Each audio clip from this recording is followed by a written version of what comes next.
When Maya Chen walked through those glass doors on Thursday morning, the silence that fell over Westfield High's main hallway was so complete you could hear the fluorescent lights buzzing overhead. And in that moment, Derek Walsh realized his 3 days of victory laughter were about to become his worst nightmare. Before diving into this story of how one girl turned the tables on her tormentor in the most spectacular way possible, I'd love to know where you're watching from today. Drop your location in the comments below, hit that like button, and if you're new here, subscribe to hear more stories about standing up when it matters most. Now let me take you back to how a perfect Monday morning became the beginning of the most dramatic week in Westfield High's history. Maya Chen had always believed that Mondays were for fresh starts. As she walked through the familiar corridors of Westfield High that October morning, her designer backpack slung over one shoulder and her physics textbook clutched against her chest, she had no idea that in exactly 47 minutes, her entire world would shatter like glass hitting concrete. The morning started like any other for the 17-year-old honor student. Her thick black hair was perfectly styled in loose waves, her uniform blazer pressed to perfection, and her smile genuine as she greeted classmates along the way. Maya had worked 4 years to build her reputation at Westfield High, student council treasurer, debate team captain, and maintaining a 4.0 GPA while somehow still managing to be genuinely liked by both teachers and students. Derek Walsh had been watching her from across the courtyard, his jaw clenched with the kind of resentment that had been festering for months. At 18, Derek was everything Maya wasn't, a senior who scraped by with C- grades, whose parents had money but no expectations, and whose entertainment came from making others miserable. His sandy brown hair always looked deliberately messy, his uniform always slightly disheveled, and his smirk always promised trouble. "She thinks she's so perfect," Derek muttered to his sidekick, Tommy Morrison, as they watched Maya chatting with Sarah Martinez near the lockers. "Always showing off in class, always making the rest of us look bad." Tommy, desperate for Derek's approval, nodded eagerly. "Yeah, man, someone needs to knock her down a peg." The opportunity Derek had been waiting for came during third period chemistry. Mrs. Henderson had stepped out to retrieve supplies from the storage room, leaving the class unsupervised for exactly 3 minutes. In those 3 minutes, Derek Walsh crafted a lie so vicious, so calculated, that it would later be studied by the school's counselors as a textbook example of social manipulation. He pulled out his phone with theatrical urgency, typing rapidly while making sure several classmates could see his expression of mock shock and disgust. "Oh my God," he said loud enough for the nearby tables to hear. This is really bad." "What is it?" asked Jessica Crawford, the class gossip, immediately taking the bait. Derek held up his phone, showing what appeared to be a text conversation. "My cousin Brad goes to St. Mary's Prep, right? He just sent me this. Maya was at some party there last weekend and apparently—" He paused dramatically, letting the suspense build. "Apparently she was so drunk she was making out with multiple guys in front of everyone. Brad says there's video, and it's really embarrassing." The lie was perfect in its simplicity and devastating in its implications. Maya had indeed attended a party at St. Mary's Prep the previous Saturday. It was her friend Emma's birthday celebration, but Maya had left early because she had SAT prep the next morning, and the most scandalous thing she'd done was eat 2 pieces of birthday cake. Derek had spent weeks crafting this moment. He knew Maya's schedule, knew she'd been at that party, and knew that in the age of social media, the absence of evidence could be just as damaging as evidence itself. The beauty of his lie was that it was impossible to disprove immediately. By the time Maya could gather witnesses or explanations, the damage would be done. "No way!" Jessica gasped, but her eyes were already bright with the thrill of fresh gossip. "Maya Chen, but she's so perfect." "That's what makes it so shocking," Derek said, his voice dripping with false concern. "I guess you never really know someone. Brad says she was completely out of control. Really embarrassing stuff." Within minutes, Derek's carefully constructed lie had spread to 3 different tables. By the time Mrs. Henderson returned with the supplies, half the class was whispering and sneaking glances at Maya, who remained blissfully unaware that her reputation was being systematically destroyed. The first sign something was wrong came during lunch. Maya approached her usual table, where Sarah Martinez was sitting alone, looking uncomfortable. The other seats, normally filled with their friend group, were conspicuously empty. "Where is everyone?" Maya asked, setting down her tray. Sarah's face was a mask of conflict. "Maya, we need to talk. There are some rumors going around, and..." "What kind of rumors?" Before Sarah could answer, Derek Walsh appeared at their table with his signature smirk. "Hey, Maya," he said, his voice dripping with fake sympathy. "Rough weekend, huh? I heard St. Mary's parties can get pretty wild." Maya's stomach dropped. The look in Derek's eyes told her everything she needed to know. This wasn't random gossip. This was targeted, deliberate, and orchestrated by someone who wanted to watch her fall. "I don't know what you're talking about," Maya said, but her voice came out smaller than she intended. Derek's smirk widened. "Oh, I think you do. But don't worry. I'm sure it'll all blow over eventually. These things usually do, or they don't." He turned to walk away, then paused. "Oh, and Maya, you might want to check your Instagram. People have been sharing their thoughts." As Derek walked away, laughing with his friends, Maya pulled out her phone with trembling hands. Her Instagram notifications showed dozens of new comments, but they weren't the usual likes and encouraging messages. These were different, ugly, accusatory. "Is this really you? I thought you were different. So disappointing. Your parents must be so ashamed." Maya's perfect Monday morning had become her worst nightmare, and she was about to discover that this was only the beginning. Derek Walsh had lit a fuse, and the explosion was still building momentum, ready to destroy everything Maya had worked so hard to build. The worst part? She still had no idea what exactly she was being accused of. By seventh period, Maya Chen felt like she was walking through a minefield, where every step might trigger another explosion of whispers, stares, and pointed fingers. The hallways of Westfield High had transformed into a gauntlet of judgment, and she was the unwilling main attraction in a cruel spectacle she didn't understand. The rumor had evolved during its journey through the school's social ecosystem. What Derek had started as a relatively simple lie about party behavior had metastasized into something far more sinister. By the time it reached the senior class group chat, Maya was allegedly involved in activities so scandalous that even the students sharing the rumors seemed shocked by their own words. "I heard she was with 3 different guys," whispered Amanda Ross to her friend Claire as Maya passed their lockers. They didn't bother lowering their voices. "That's not even the worst part," Claire replied, her voice filled with the kind of disgusted fascination that feeds on others' misery. "I heard there's actual video evidence, and it's being passed around St. Mary's Prep like wildfire." Maya stopped walking. Her hands shook as she gripped her textbooks tighter against her chest. "Excuse me," she said, turning to face the 2 girls who had been friends with her just this morning. "What video? What are you talking about?" Amanda and Claire exchanged uncomfortable glances. The direct confrontation made the rumor suddenly feel more real, more serious than the entertaining gossip they'd been enjoying. "Maya, maybe you should talk to Derek," Amanda said quietly. "He's the one who... He showed people the texts from his cousin, Derek Walsh. What does Derek have to do with anything?" But before either girl could answer, Maya's phone buzzed with a text from her best friend Sarah. "Meet me in the library, now. Don't talk to anyone else first." The library at Westfield High was typically Maya's sanctuary, a quiet place where she could study, think, and recharge between classes. Today, it felt like a war room where Sarah Martinez was waiting with the grim expression of a general about to deliver devastating news. "Sit down," Sarah said, her voice strained with tension.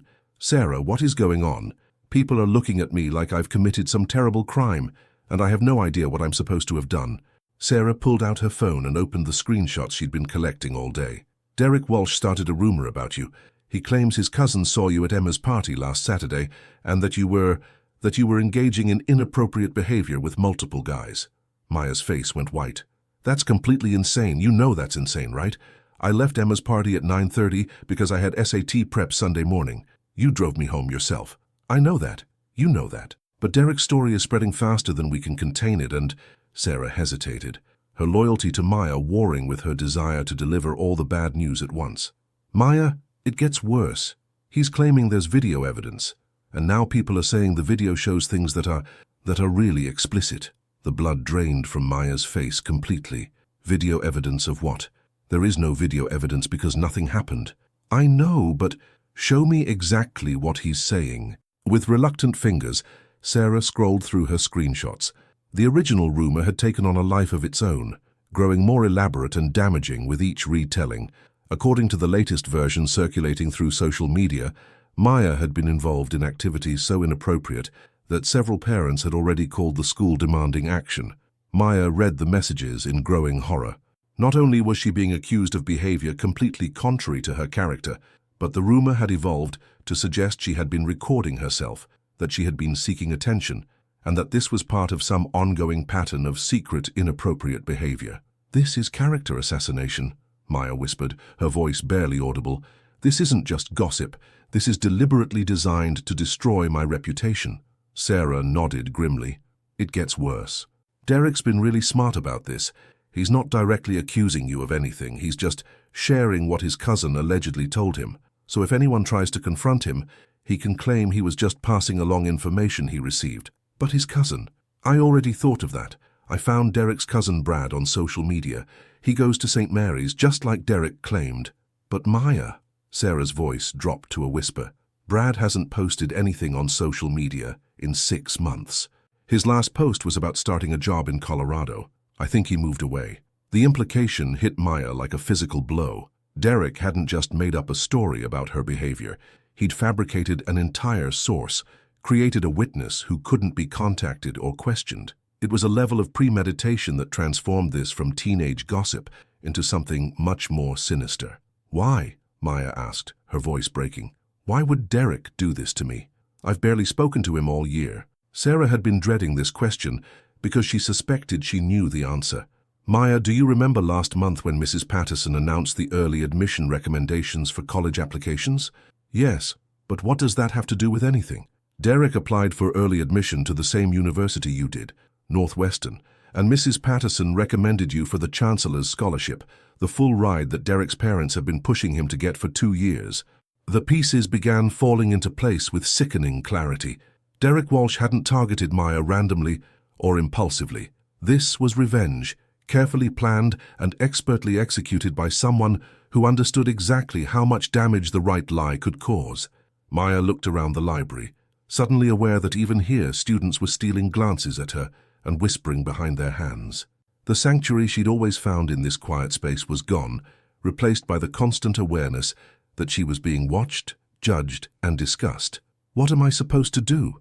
Maya asked, her voice small and defeated. "How do I fight something like this?" Sarah reached across the table and squeezed her friend's hand. "We figure out a way to prove the truth. But Maya, this is going to get worse before it gets better. Derek's really good at this kind of manipulation, and he's got people believing him." As if summoned by their conversation, Maya's phone buzzed with a notification from Instagram. Someone had created a fake account using her name and photo and was sending inappropriate messages to boys from other schools. The psychological warfare was escalating, and Derek Walsh was just getting started. Maya stared at the fake messages, feeling something inside her beginning to shift from hurt to anger. Derek had made one crucial mistake in his calculated campaign of destruction. He had underestimated who he was dealing with. The girl who walked out of that library wasn't the same one who had walked in. Maya Chen was about to disappear for 3 days, but when she returned, she would bring with her weapons that Derek Walsh never saw coming. Tuesday morning arrived like a hangover Maya couldn't shake off. She had spent Monday night lying awake, staring at her ceiling while her phone buzzed with notifications she was too afraid to check. Her parents, Dr. Michael Chen and Professor Lisa Chen, had tried to offer comfort over dinner, but how could she explain to her accomplished, respectable parents that their honor student daughter was being accused of behavior so contrary to everything they'd raised her to be? The fake Instagram account had been the final straw. Overnight, someone, almost certainly Derek or one of his followers, had created a profile using Maya's photos and began sending explicit messages to boys from neighboring schools. By morning, screenshots of these fake conversations were circulating not just at Westfield High, but at St. Mary's Prep, Riverside Academy, and even some local colleges. Maya's phone had become a weapon turned against her. Every notification brought fresh humiliation, every buzz another nail in the coffin of her reputation. She had turned it off at 2 a.m., but the damage was already spreading beyond her control. Walking through Westfield High's front doors on Tuesday felt like entering enemy territory. The hallways that had once felt like home now pulsed with hostility. Students who had never paid attention to Maya before were suddenly experts on her alleged behavior, and their judgment was swift and merciless. "There she is," someone whispered as Maya passed. She didn't turn to see who. Her first period AP biology class was a special kind of torture. Maya had always sat in the front row, eager to participate and demonstrate her knowledge. Today, she slumped into a seat in the back corner, hoping to become invisible. But invisibility was no longer an option for Maya Chen. Mr. Rodriguez, her biology teacher, seemed uncomfortable as he handed back graded tests. When he reached Maya's desk, he avoided eye contact and placed her paper face down without the encouraging smile he usually offered his star student. Maya flipped the paper over to see a red A+ at the top, but the achievement felt hollow. Academic success meant nothing when your character was being systematically destroyed. During the break between classes, Maya overheard a conversation that made her stomach turn. Two sophomore girls were discussing her situation with the casual cruelty that only teenagers can manage. "I always thought she was fake," said one. "Like, too perfect, you know. This just proves that the quiet ones are always the wildest." "My mum says colleges are going to find out about this stuff," replied the other. "She says it'll all be on the internet forever." Maya pressed herself against the lockers, fighting back tears. The sophomore girls were right about one thing. The internet was forever. Even if she could somehow prove Derek's story was a lie, the rumors and fake messages would remain searchable, shareable, and devastating for years to come. Third period brought the confrontation Maya had been dreading. Derek Walsh appeared at her locker with his trademark smirk, but something in his expression had shifted. The calculating cruelty was still there, but now it was mixed with something that looked almost like pity, or perhaps disappointment that his victim wasn't fighting back. "Hey, Maya," he said, leaning against the adjacent locker with casual confidence. "How are you holding up?" Maya looked at him with undisguised hatred. "Why are you doing this to me?" Derek tilted his head, feigning confusion. "Doing what? I'm not doing anything. I just shared some information my cousin gave me.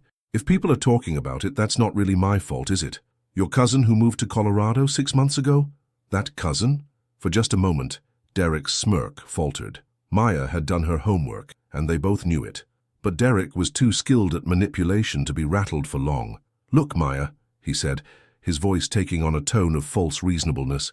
"Maybe my cousin got some details wrong. Maybe the whole thing is just a big misunderstanding. You could always clear things up.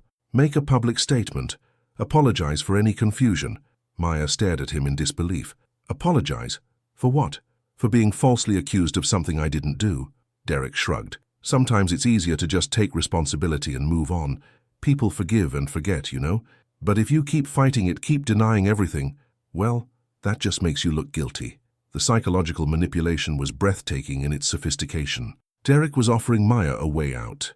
Admit to something she didn't do. Apologize for behavior that never happened, and maybe the harassment would stop. But they both knew that any admission of guilt would be recorded, screenshotted, and used as evidence of her supposed wrongdoing forever. "I'm not apologizing for your lies," Maya said quietly. Derek's smirk returned in full force. "Your choice. But Maya, this is just the beginning. You have no idea how creative people can get with social media these days." As Derek walked away, Maya felt something inside her break.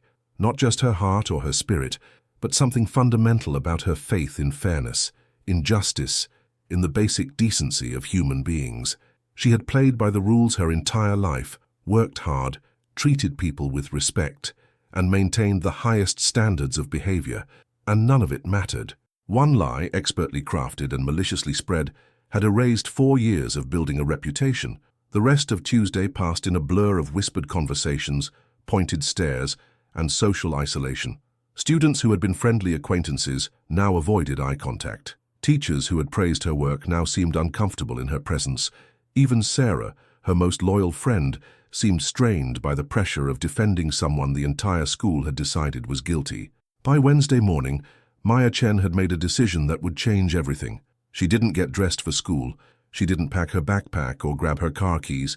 Instead, she sat at her laptop in her bedroom and began to research. If Derek Walsh thought he could destroy her with lies and manipulation, he was about to learn that Maya Chen was far more dangerous than he had ever imagined. Her parents knocked on her door at 7:30 a.m., concerned about her absence from breakfast. "Maya, honey, you're going to be late for school." "I'm not going to school today," Maya called back through the door. "Are you sick?" Maya stared at her reflection in her laptop screen, seeing a girl she barely recognized. Her eyes were red from crying, her face pale from stress, but there was something new there too, something hard and determined that hadn't existed before Derek Walsh had declared war on her life. "I'm not sick," Maya said. "I'm planning For the next 3 days, while Derek Walsh celebrated his victory and told his friends that Maya Chen would never show her face at Westfield High again, Maya worked with the focused intensity of someone who had nothing left to lose. She was about to prove Derek Walsh spectacularly wrong about who he had chosen to destroy. The girl who would walk back into Westfield High on Thursday morning would be carrying weapons he never saw coming, and the silence that fell when she entered that building would be the beginning of his worst nightmare. But first, Maya Chen had some investigating to do. Derek Walsh had never felt more powerful than he did on Wednesday morning, walking through the hallways of Westfield High like a conquering hero. Maya Chen's empty desk in first period AP Biology was like a trophy, visible proof of his successful campaign. He had taken down the school's golden girl with nothing more than a carefully constructed lie and expert social manipulation. "Told you she wouldn't come back," Derek said to Tommy Morrison as they passed Maya's locker, which remained closed and unused. "Girls like that can't handle the real world. All that perfect student stuff was just an act anyway." Tommy nodded eagerly, desperate as always for Derek's approval. "Yeah, man, you totally exposed her." Derek's satisfaction was intoxicating. For months he had watched Maya Chen glide through Westfield High with effortless success, perfect grades, teacher approval, college recommendations, scholarship opportunities that should have been his. The Chancellor's scholarship to Northwestern had been the final insult. Derek's parents had spent a fortune on SAT tutors and college counselors, had made donations to the school, had pulled every string they could reach, and still, Maya Chen had gotten the recommendation he deserved. Well, now Maya Chen was nothing. A cautionary tale about the dangers of pretending to be something you're not, and Derek Walsh was the architect of her downfall. The beauty of Derek's strategy was its sustainability. Even with Maya absent from school, the rumor continued to evolve and spread. The fake Instagram account was still active, still sending inappropriate messages that generated fresh outrage daily. Students who had never heard the original story were now experts on Maya's alleged behavior, each retelling adding new embellishments that made the scandal seem even more shocking. "I heard she's been expelled," said Jessica Crawford during lunch on Wednesday. "My mom knows someone who works in the main office, and apparently her parents had to come in for a meeting yesterday." This was completely false. Maya hadn't been expelled, and her parents hadn't met with any school officials. But Derek didn't correct the misinformation. Why would he? Every lie that supported his narrative made his victory more complete. By Thursday morning, Derek was so confident in his success that he barely thought about Maya Chen at all. She had become yesterday's news, a problem solved, a rival eliminated. He walked into first period AP Biology with the swagger of someone who had reshaped the social landscape of Westfield High through pure cunning. Mr. Rodriguez was taking attendance when Derek heard footsteps in the hallway outside. Confident, purposeful footsteps that seemed to be approaching their classroom.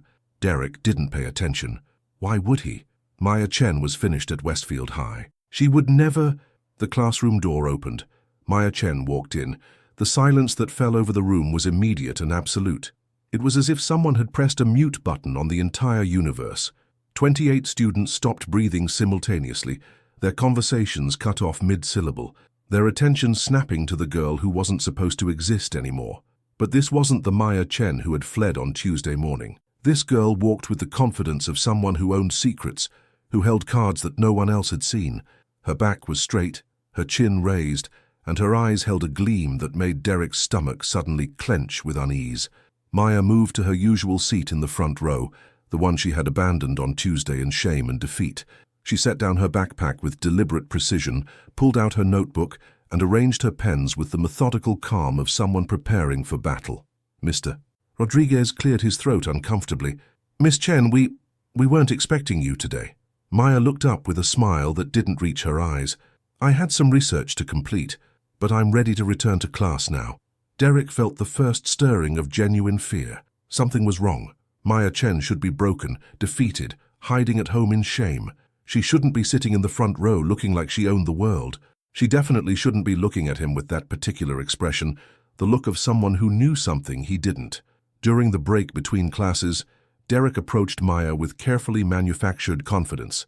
He needed to reassert control, to remind her that he held all the power in this situation. Well, he said, loud enough for nearby students to hear. "Look who decided to show her face again. I have to admit, Maya, I'm impressed." I didn't think you'd have the guts to come back after everything." Maya turned to face him with that same unsettling smile. "Oh, Derek, I've been looking forward to seeing you again. We have so much to talk about." Something in her tone made Derek's confidence waver. "Do we?" "Absolutely." Maya's voice was sweet, almost friendly, but her eyes were predatory. "I've been doing some fascinating research over the past 3 days, learning so much about social media, digital footprints, the importance of fact-checking. You'd be amazed what you can discover when you really dig deep." Derek felt his mouth go dry. "I don't know what you mean." "Don't you?" Maya tilted her head, studying Derek like a scientist examining an interesting specimen. "I think you do. But don't worry. I'm planning to share my research with everyone very soon. I'm sure you'll find it illuminating." Derek tried to maintain his smirk, but it felt forced now, unnatural. "Maya, if you're planning to make up some crazy story to get back at me—" "Make up stories?" Maya's laugh was light and musical, but it made Derek's skin crawl. "Oh, Derek, that's your specialty, not mine. I deal in facts, evidence, truth. You know, those annoying little things that have a way of surfacing when you least expect them." Before Derek could respond, Maya turned and walked away, leaving him standing in the hallway with the growing realization that his 3 days of victory might have been premature. Word of Maya's return spread through Westfield High like wildfire, but the gossip had taken on a different tone. Students who had been confidently repeating Derek's rumors now seemed uncertain, whispering questions instead of accusations. Maya's confident demeanor, her mysterious 3-day absence, and her cryptic conversation with Derek had shifted the narrative in ways that made everyone suddenly wonder if they had the whole story. "She doesn't look guilty," observed Amanda Ross, the same girl who had been spreading rumors just days before. "She looks dangerous." Derek spent the rest of Thursday in a state of mounting anxiety. Every time he saw Maya in the hallways, she would catch his eye and smile that unsettling smile. She wasn't avoiding him, wasn't hiding in shame. Instead, she seemed to be savoring his discomfort, feeding off his growing fear. By Friday morning, Derek Walsh realized he had made a crucial mistake. He had assumed that Maya Chen was just another victim, someone who would crumble under pressure and disappear quietly. He had underestimated the intelligence, determination, and resources of the girl he had chosen to destroy. Maya Chen had spent 3 days in silence, but she hadn't been hiding. She had been planning. And Derek was about to discover that when you wage war against someone smarter than you, victory can turn to devastation in the space of a single revelation. The reckoning was coming, and Derek Walsh was completely unprepared for what Maya Chen had learned during her 3 days of apparent defeat. While Derek Walsh had been celebrating his victory and Westfield High had been buzzing with rumors, Maya Chen had transformed her bedroom into a digital forensics laboratory. For 3 days, she had worked with the methodical precision of a detective building a case, and what she had discovered was far more explosive than even she had anticipated. Maya's first breakthrough came on Wednesday afternoon, when she decided to investigate Derek's supposed cousin at St. Mary's Prep. Using advanced search techniques she had learned in her computer science electives, Maya didn't just find Brad Walsh's social media profiles. She found his digital trail. Brad Walsh had indeed moved to Colorado 6 months ago, just as Sarah had discovered. But Maya dug deeper. She found his new job listings, his apartment lease, even his new gym membership. More importantly, she found his phone records through a completely legal but overlooked public database. Brad Walsh had gotten a new Colorado phone number in April and had cancelled his Illinois service. The phone number Derek claimed to have received the damaging text from. It had been disconnected for 6 months, but Maya wasn't satisfied with simply disproving Derek's story. She wanted to understand why he had targeted her, and what she found made her blood run cold with anger. Using the school's student portal and some creative cross-referencing, Maya discovered that Derek had been tracking her academic achievements obsessively. His search history on the school's shared computers showed repeated visits to the honors list, scholarship announcements, and college recommendation databases. He had been studying her like a predator studies prey, waiting for the perfect moment to strike. The moment had come when Mrs. Patterson announced Maya's recommendation for the Chancellor's scholarship to Northwestern, the same scholarship Derek's parents had been pressuring him to obtain for 2 years. Derek's guidance counselor meeting notes, available through a parent portal his mother had carelessly left logged in, revealed the extent of his desperation. His parents had threatened to cut off his college funding if he didn't secure significant merit aid, and the Chancellor's scholarship was his last hope. Maya had unknowingly destroyed Derek's future simply by being herself. In his twisted logic, destroying her was justified revenge. But Maya's most devastating discovery came when she began analyzing the fake Instagram account that had been created in her name. Derek had been clever, but not clever enough. The account had been created using a VPN to hide the user's location, but Derek had made several crucial mistakes. First, the fake account had been created at 11:47 p.m. on Monday night. Maya cross-referenced this with Derek's own social media activity and found that he had posted a story on Snapchat at 11:52 p.m. the same night, a 5-minute window that suggested he had been online at the exact time the fake account was created. Second, the fake account had used photos of Maya that weren't publicly available on her social media. These were pictures from school events, candid shots that someone would need to have saved from the school's internal photo galleries. Maya checked the download logs for these photos and found that they had been accessed from Derek's student account just hours before the fake profile was created. But the smoking gun was even more damning. The fake Instagram account had accidentally followed 3 accounts that Derek followed, obscure gaming channels that Maya had never heard of and would never have found on her own. It was a rookie mistake that definitively linked the fake account to Derek's digital fingerprint. Maya's investigation revealed a pattern of behavior that went far beyond the current situation. Derek had been engaging in online harassment campaigns against other students for months, always careful to maintain plausible deniability.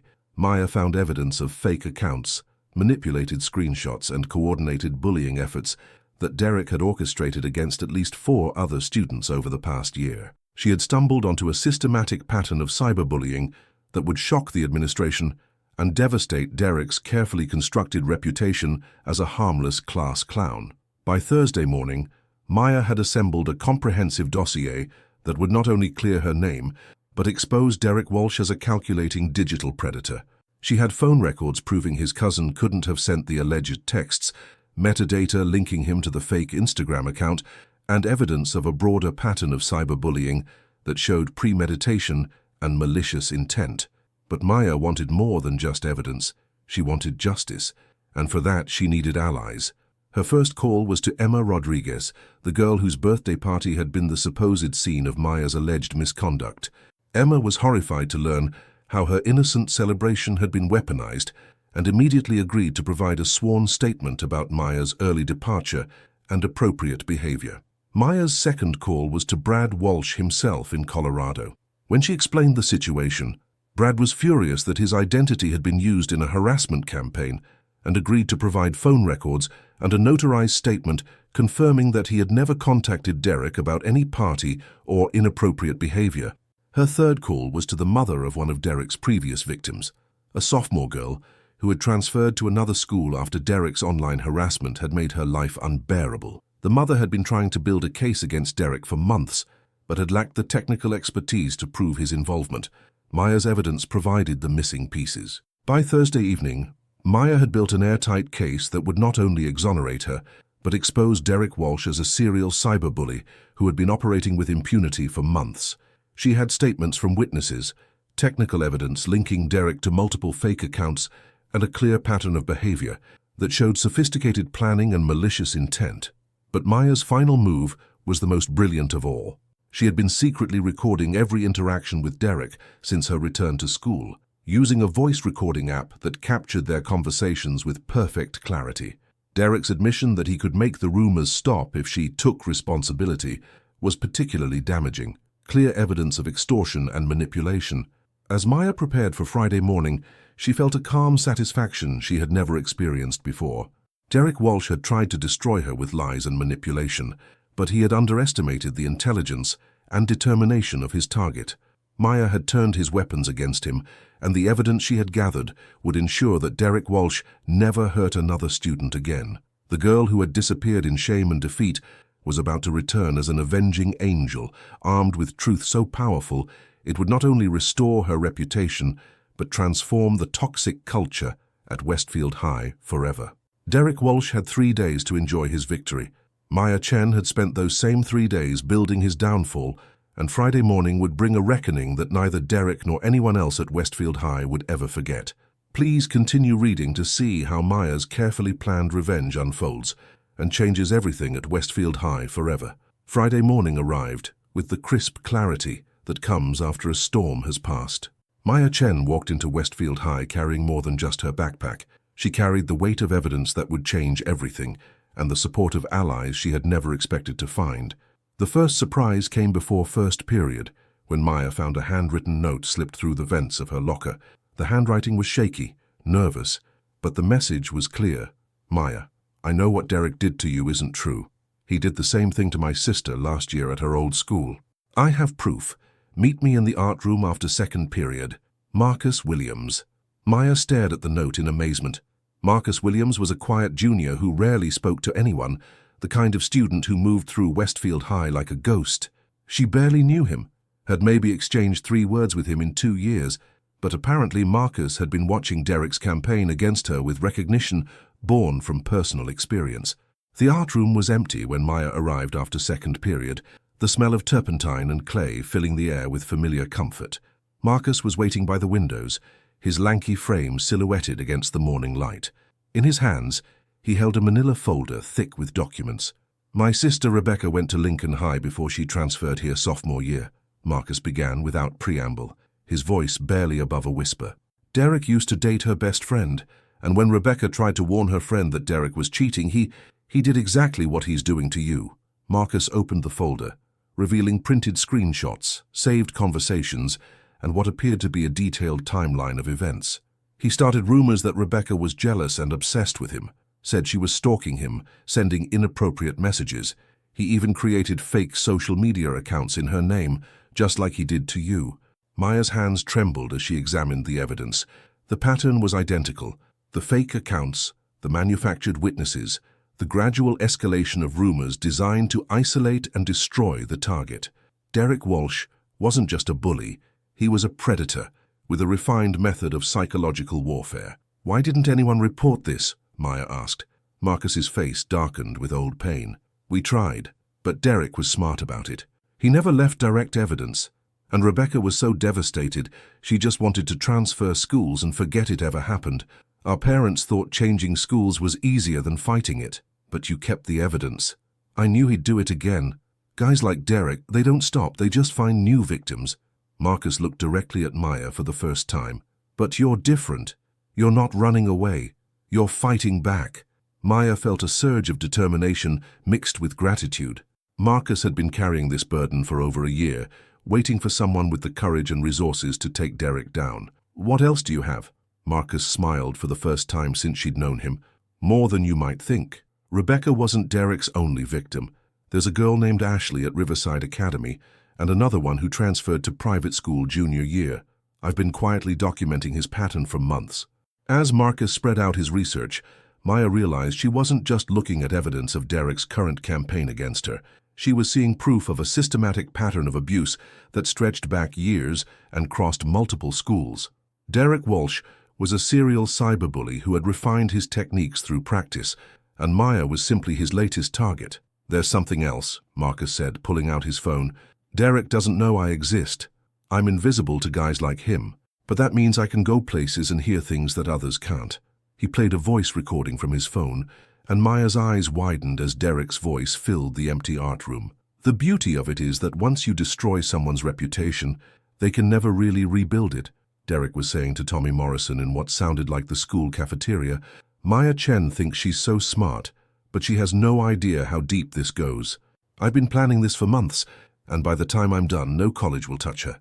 The recording continued with Derek describing his strategy in chilling detail, how he had researched Maya's social patterns, identified her vulnerabilities, and crafted his lies for maximum damage. Most damning of all, Derek admitted that the entire story about his cousin was fabricated and that he had created the fake Instagram account himself. Marcus, Maya said, her voice filled with awe, this is incredible. But why are you helping me? You don't even know me. Marcus was quiet for a moment, staring out the window at the courtyard where Derek and his friends were visible, laughing and enjoying their perceived victory.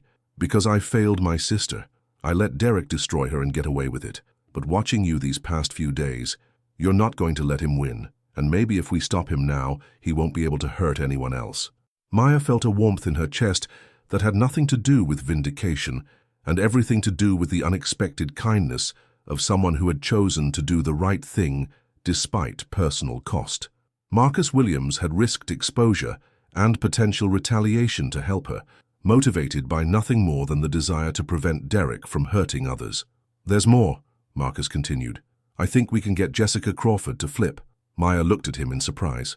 Jessica had been one of Derek's most enthusiastic rumor spreaders, eagerly sharing every salacious detail of the fabricated story. "Why would Jessica help us?" "Because Derek's been using her. Jessica thinks she's Derek's friend, but I've heard him talking about her when she's not around. He calls her useful but stupid and jokes about how easy she is to manipulate. If we show her the evidence that Derek has been playing her for a fool, I think she might be angry enough to testify about how he fed her the rumors." Maya's mind raced with possibilities. Jessica Crawford wasn't just a random gossip. She was the central hub through which most of Westfield High's social information flowed. If Jessica admitted that Derek had deliberately fed her false information, it would not only validate Maya's innocence, but expose Derek's manipulation tactics to the entire school. "How do we approach her?" Maya asked. Marcus smiled again, and Maya realized that behind his quiet exterior was a strategic mind that had been analyzing Derek's operation for months. "Leave that to me. Jessica has been feeling guilty about spreading the rumors. I've seen her looking uncomfortable when people bring up your situation. I think she's ready to hear the truth." As Maya and Marcus worked together to coordinate their approach, Maya felt something she hadn't experienced since Derek's campaign began. Hope. Not just hope for her own vindication, but hope that Derek's reign of terror at Westfield High was about to end permanently. She had spent 3 days building a case based on evidence and logic, but Marcus had given her something even more powerful, proof that Derek's behavior was part of a systematic pattern and allies who were ready to speak truth to power. Derek Walsh had made his greatest mistake when he assumed Maya Chen would fight alone. What he didn't realize was that predators like him always leave a trail of victims, and sometimes those victims find each other. The reckoning was coming, and Derek Walsh was about to discover that Maya Chen had built an army. Monday morning arrived like the opening scene of a movie Maya had been directing for an entire week. She walked through the front doors of Westfield High at exactly 7:55 a.m., 5 minutes before first period, when the hallways would be at their most crowded. This wasn't accidental. Maya had timed her entrance for maximum impact. In her messenger bag, she carried a flash drive containing enough evidence to destroy Derek Walsh's reputation permanently. In her phone, she had Marcus Williams on speed dial, ready to coordinate the most devastating exposure of cyberbullying in Westfield High's history. And in her heart, she carried the righteous anger of someone who had been pushed too far and was finally ready to push back. The first person to notice her entrance was Sarah Martinez, who had been waiting anxiously by Maya's locker since 7:30 a.m. Sarah's face lit up with relief and concern as Maya approached with the confident stride of someone who owned secrets that could change everything. "Maya, thank God," Sarah whispered. "I was so worried about you. Are you okay? Do you have a plan?" Maya smiled with the serene confidence of someone holding a royal flush in a poker game. "I'm better than okay. And yes, I have a plan, but first I need you to do something for me." She handed Sarah a sealed envelope. "At exactly 8:15 a.m., I need you to deliver this to Principal Anderson's office. Not before, not after. Exactly 8:15. Sarah took the envelope with trembling hands. "What is it?" "Evidence. Lots of it. Phone records, metadata analysis, witness statements and recordings that prove Derek Walsh has been running a cyberbullying operation that goes back over a year and involves multiple victims across several schools." Sarah's eyes widened. "Maya, this is huge. It gets bigger. Marcus Williams has been helping me, and we've identified at least 4 other victims. Derek isn't just a bully. He's a predator who has been systematically destroying students' reputations for sport." Before Sarah could respond, Maya spotted Derek Walsh entering the building with his usual swagger, surrounded by his circle of admirers. He hadn't noticed Maya yet, but she could see the exact moment when Tommy Morrison spotted her and whispered urgently in Derek's ear. Derek's head snapped up, his eyes scanning the hallway until they locked onto Maya's. For a moment, his confident expression faltered as he took in her relaxed posture and knowing smile. This wasn't the broken, defeated girl who had fled school a week ago. This was someone who looked like she was enjoying a private joke at his expense. Maya gave Derek a small wave and a bright smile, the kind of greeting you might give to an old friend. The gesture was so casually friendly that it clearly unnerved him more than any angry confrontation would have. First period AP Biology proceeded exactly as Maya had planned. She took her usual seat in the front row, participated actively in class discussion, and behaved like someone who had absolutely nothing to hide. Meanwhile, Derek sat in the back row, uncharacteristically quiet, his eyes fixed on Maya with growing unease. During the break between classes, Derek finally worked up the courage to approach her. His usual smirk was forced, his confidence clearly shaken by Maya's unexpected composure. Well, Derek said, trying to reclaim his narrative. Look who decided to come crawling back. I have to admit, Maya, I'm surprised. After everything that came out about you, I figured you'd have the dignity to transfer schools. Maya turned to face him with the patient expression of a teacher addressing a particularly slow student. Derek, she said, shaking her head with mock disappointment. You really should have done your research better. What are you talking about? Maya glanced at her watch. 8:14 a.m. Perfect timing. I'm talking about your cousin, Brad, Maya said conversationally. You know, the one who moved to Colorado 6 months ago? The one whose phone number was disconnected in April? The cousin who never sent you any texts about me because he's never even met me? Derek's face went pale. I don't know what you mean. Oh, I think you do. Maya's voice remained friendly, but her eyes were predatory. I'm also talking about the fake Instagram account you created, using photos you downloaded from the school's servers. Did you really think no one would check the metadata? Or notice that the fake account accidentally followed the same obscure gaming channels that you follow? Derek's mouth opened and closed like a fish gasping for air. Around them, other students had stopped their conversations, sensing the tension and beginning to listen. And Derek, Maya continued, her voice carrying clearly through the hallway, I'm talking about Rebecca Williams and Ashley from Riverside Academy and Jennifer Martinez from Lincoln High. Should I continue, or are you starting to remember the pattern? Derek's face had gone from pale to gray. The students around them were no longer pretending not to listen. They were openly staring as Maya systematically dismantled Derek's entire operation with surgical precision. You're lying, Derek said, but his voice cracked with desperation. You're making this up to get back at me. Maya tilted her head sympathetically. Am I? Because I have something you might find interesting. She pulled out her phone and played the recording Marcus had captured of Derek, describing his strategy in detail, his voice clearly audible as he bragged about destroying Maya's reputation and planning the campaign for months. The silence that fell over the hallway was absolute. Students who had been enthusiastically spreading Derek's rumors now stared at him with dawning horror and disgust. The manipulation they had unknowingly participated in was laid bare, and their complicity in Derek's psychological warfare was suddenly, shamefully clear. Derek tried to speak, to offer some explanation or excuse, but Maya held up her hand to stop him. Oh, we're not done yet, she said sweetly. You see, Derek, while you were celebrating your victory last week, I was busy, very busy, and I discovered that cyberbullying across multiple schools, using fake accounts to impersonate other students, and harassment campaigns constitute serious federal crimes. Did you know that? I didn't, until I spent some time researching with a very helpful FBI cybercrime specialist. Derek's legs looked like they might give out. Around them, students were pulling out their phones, recording this confrontation that would become Westfield High legend within hours.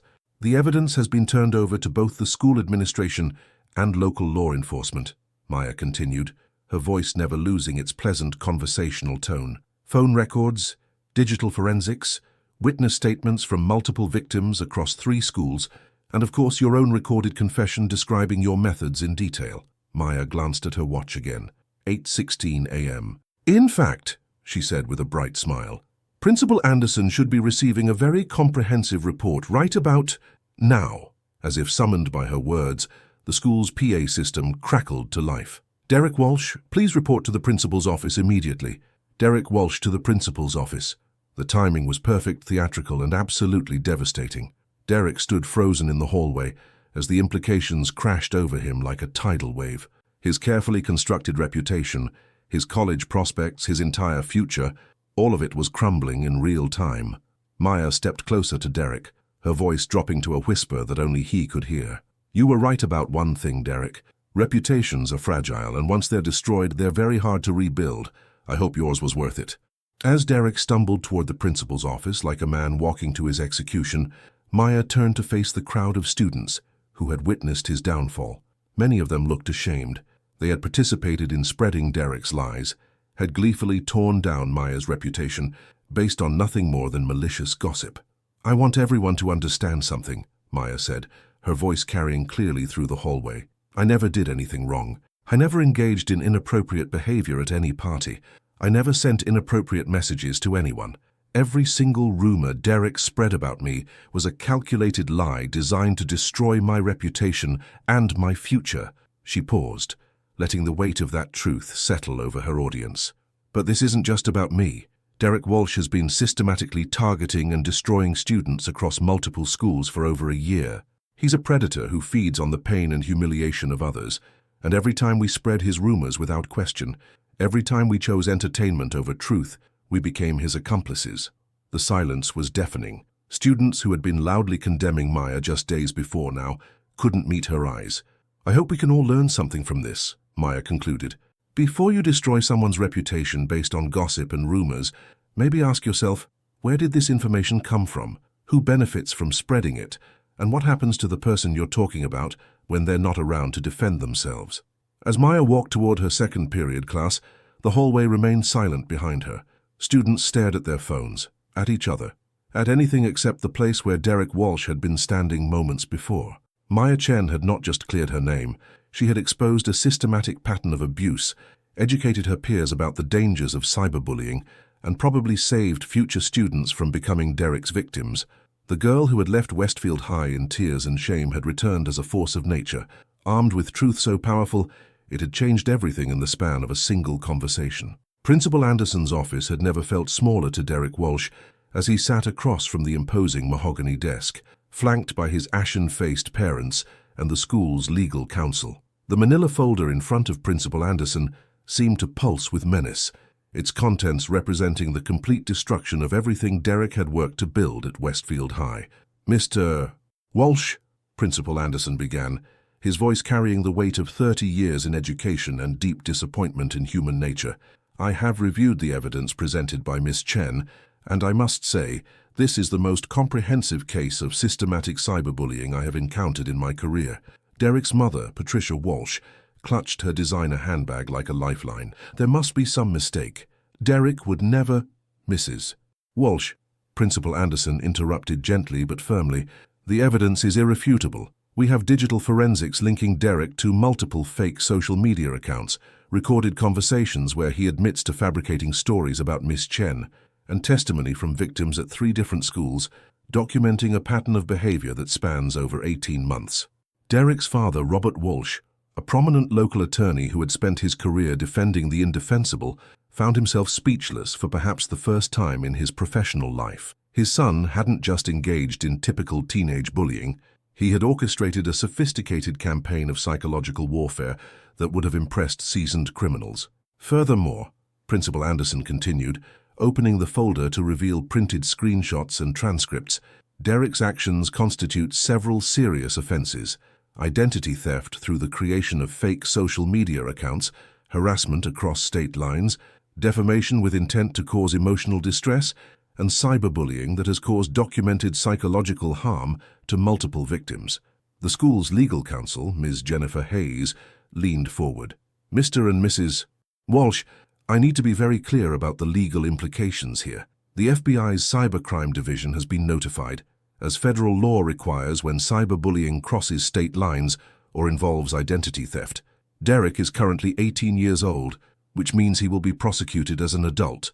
Derek finally found his voice, though it came out as a croak. I never meant for it to go this far.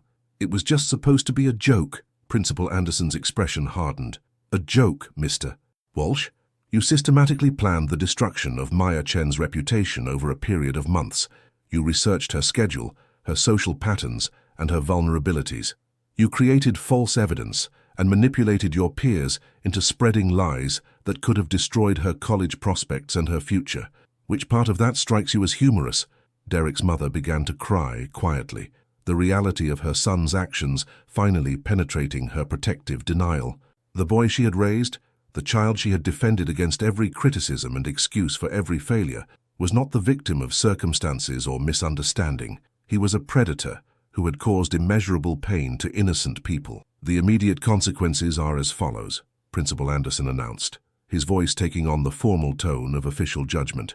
Derek Walsh is hereby expelled from Westfield High School, effective immediately. All college recommendation letters have been withdrawn, and all academic records will include documentation of this disciplinary action. Derek felt the world tilt beneath him. Northwestern University, the Chancellor's scholarship, his entire college future, all of it was evaporating in real time. Additionally, Ms. Hayes continued, the school district will be cooperating fully with law enforcement investigations. Derek should expect to be contacted by both local police and federal investigators regarding potential criminal charges. Robert Walsh finally found his voice. Surely there's some way to resolve this quietly. Derek made a mistake, but his entire future shouldn't be destroyed over teenage foolishness. Principal Anderson looked at the prominent attorney with undisguised disgust. Mr. Walsh, your son didn't make a mistake. He engaged in a deliberate campaign of psychological terrorism against multiple victims. One of those victims attempted suicide last year after Derek's harassment became unbearable. Another transferred schools and required months of therapy.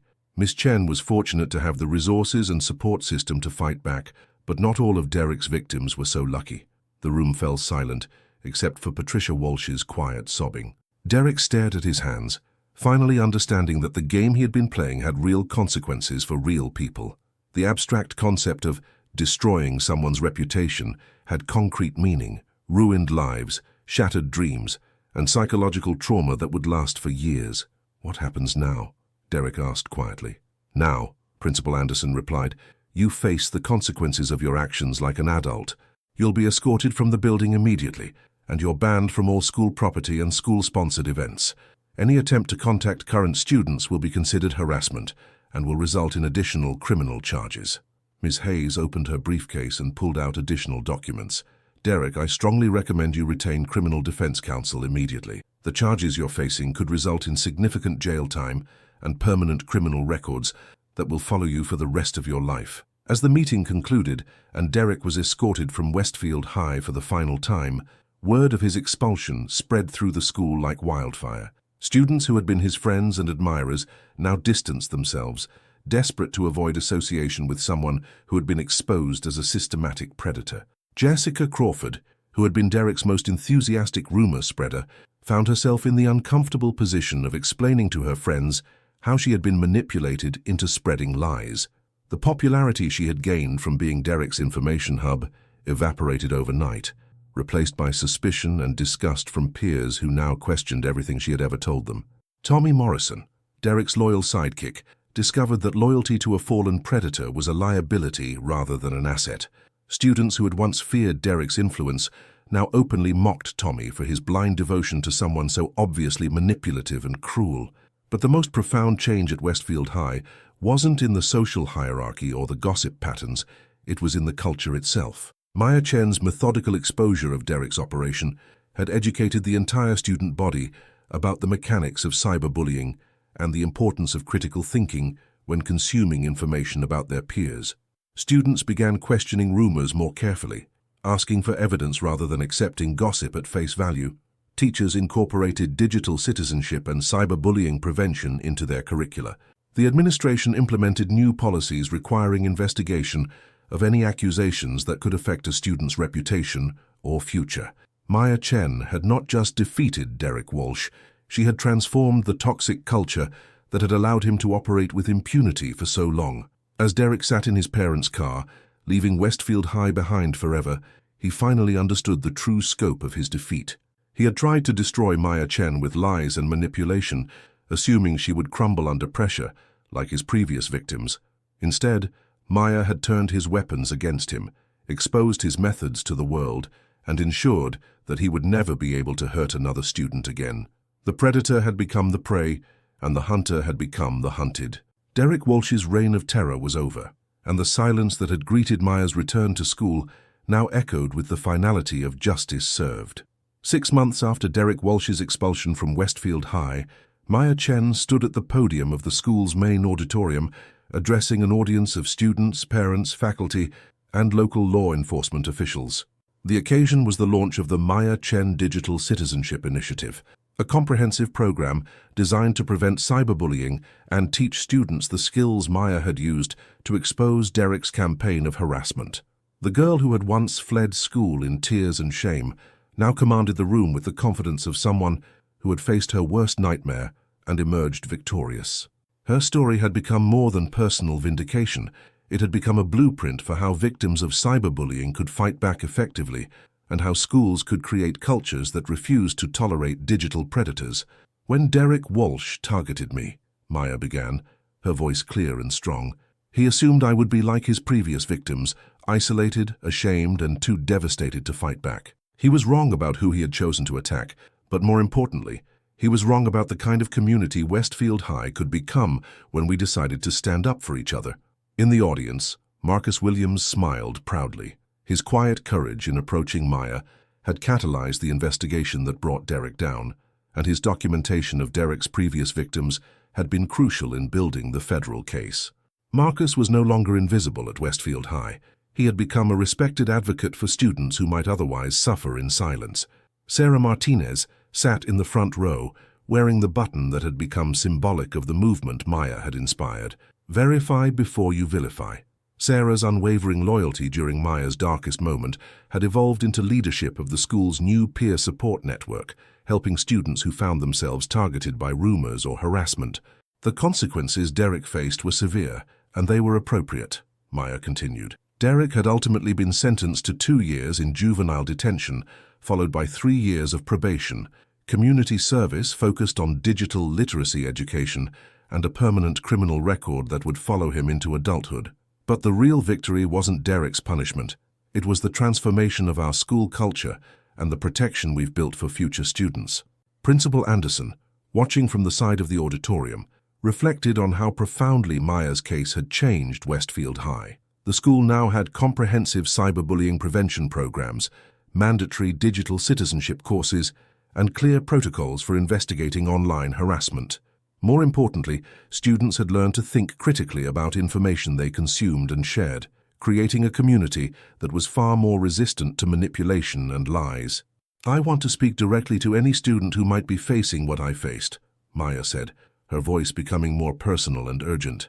You are not alone, you are not powerless, and most importantly, you are not defined by the lies someone else tells about you. She gestured to a banner hanging behind the podium, which displayed the program's core principles. Document everything, verify your sources, build your support network, never fight alone. Truth is your most powerful weapon. Derek Walsh tried to destroy me because he thought I was a threat to his success, Maya continued. He was right, I was a threat, but not in the way he imagined. I was a threat to the culture of cruelty and manipulation that he represented. I was a threat to the idea that bullies can operate with impunity. And I was a threat to the notion that victims have to suffer in silence. The applause was thunderous, but Maya held up her hand for silence. She had one more important message to deliver. To the Derek Walshes of the world, who might be watching this or planning similar campaigns against their peers, I want you to understand something very clearly. Maya's voice took on a steel edge that commanded absolute attention. We know your methods now. We recognize your patterns. We have the tools to expose your lies and the courage to use them. The age of digital predators operating without consequences is over. After the presentation, Maya found herself surrounded by students, parents, and educators who wanted to thank her for her courage and learn from her experience. Among them was Rebecca Williams, Marcus's sister, who had transferred back to Westfield High after Derek's expulsion. I never thought I'd be able to face going to school again after what Derek did to me, Rebecca said, tears streaming down her face. But watching you fight back, seeing him face real consequences, it gave me hope that the truth matters more than lies. Maya hugged Rebecca tightly, understanding in a way that few people could the depth of trauma Derek's campaigns had caused.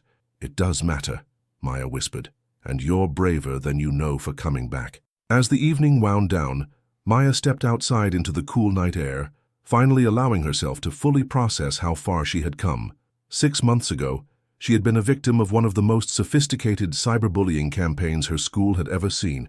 Tonight, she was the architect of a movement that would protect countless future students from suffering the same fate. Her phone buzzed with a text from her parents, who were at home preparing her favorite celebration dinner. "We are so proud of the woman you've become. See you soon, our warrior daughter." Maya smiled, pocketing her phone and looking back at Westfield High's illuminated facade. The building looked the same as it had on that terrible Monday morning when Derek's lies had first begun to spread. But everything else had changed. The culture, the policies, the awareness, and most importantly, the understanding that victims of cyberbullying didn't have to remain victims. Derek Walsh had tried to write Maya's story for her, casting her as the fallen golden girl whose reputation would never recover. Instead, Maya had seized control of her own narrative and transformed herself from victim to victor, from target to teacher, from the bullied to the protector of others who might face similar attacks. The silence that had greeted her return to school 6 months ago had been the sound of Derek's world crashing down around him. Tonight, as Maya walked to her car surrounded by friends and allies who respected her courage and admired her strength, the sound that filled the air was different. It was the sound of applause, of gratitude, and of a community that had learned to choose truth over lies, support over cruelty, and justice over indifference. Maya Chen had not just survived Derek Walsh's attempt to destroy her. She had used his attack as the foundation for building something far more powerful than he had ever been, a legacy of protection, education, and empowerment that would shield countless future students from the kind of digital predator Derek had been.